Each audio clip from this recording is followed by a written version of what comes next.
Bakit lagi ka na lang nabalisa? Hindi masagot ang mga katanungan sa isipan mo, diba?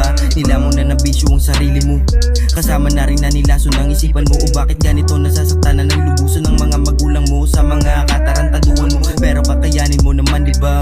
Kasi wala namang mapapala kung palagi ka lang tulala yan sa kwadrado na silid at naririnig na sinasabi ng iba. Huwag mo dibdibin ang lahat ng yon. Umalis ka sa silid, huwag na magkulong. Magbingi-bingihan muna sa ngayon sa mga naririnig mo na mga bulong at mga alulong. Tangin na kasi ang problema yun. Hindi matapos-tapos. Tangin na, hindi ko na alam gagawin ko.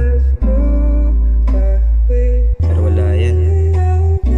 Kakayanin ko to. Hanggang kailan ka ba kasi ganyan? Di ko rin alam, basta di ko magaan. At lalo pang bumibigat ang pakiramdam kung naliligaw na talaga akong daan. Puro na lang kasi mga problema, pati sa sarili ko ay hirap pagtiwala.